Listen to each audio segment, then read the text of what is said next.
Dobrý deň, zdravím vás v kuchyne, tuto s pánom Klepietkom. Zamávaj, dobrý. Vidíte? Dneska vám ukážem, ako porcujeme lobstera. Vidíte, je to byl normálny fúrovec a už je uvarený. Môžete sa pozrieť na tie hnusné chápadlá, veci, učnený stroj smrti, pozrite na tie ostne, pozrite na tie oči, na to všetko a neviem, špajdle, čo má v rychu. To sa varí preto, sa to tam dáva, aby sa nám potom neskrútil prsty, keď sa varí a hádže sa tam zažíva. Ako porcujeme lobster? Chytíme, zatočíme, vytrasieme.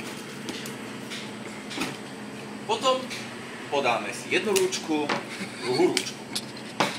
Toto zahodíme do rytie, lebo to už nepotrebujeme. Jedným presným zatlačením takto vyberieme chvost, vytrasíme sračky, vyberieme, odstránime ihlu, kontrolujeme, vytrasíme ďalšie sračky. Jeden, všetko si nechávame, neviem prečo, ale na to prídeme ďalšie sračky. Vidíte, zatlačíme, vidíte, kusisko mesa pomelieme, dáme do žemle. Je to úplne najlepšie, aj keď som to ešte nemal. Potom sa takto, aby sa medzi sebou nemárovali, tak majú zaviazané. Vidíte? Krútime, vybereme kosť, ktorú tiež odložíme a teraz ide tá asi najhoršia časť práce, kde musíme vyberať tie maličké kúsky mesa proste z klepietok. Toto tiež ťažšie.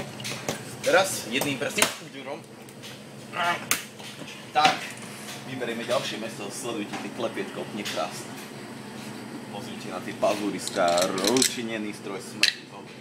Potom len odtiaľ to takto vydobíme ďalšie masíčko. Hodíme.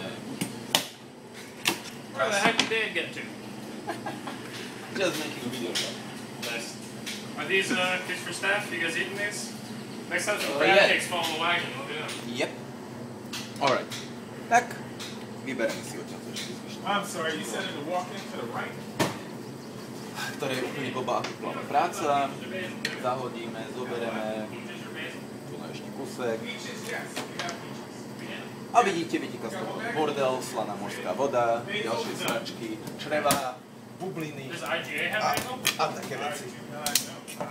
A takto vidíte, takto sa porcujú lobstere, je to úplne jednoduché a ja som to zvládol. Občas sa si poraníte na tých výčňalkoch alebo čo, nemám tu rukavice na to a je to jedno, aj tak mám úplne dolamané, dorezané, zničené ruky z vody a umývania riadov, čiže keď sa hrám s citrónou alebo solou, tak trpím jak zviera, ale to sú ťažké peniaze, lebo started from the bottom. Týmto sa s vami lúčim a uzavieram kapitolu Lobster Blues. Čaute.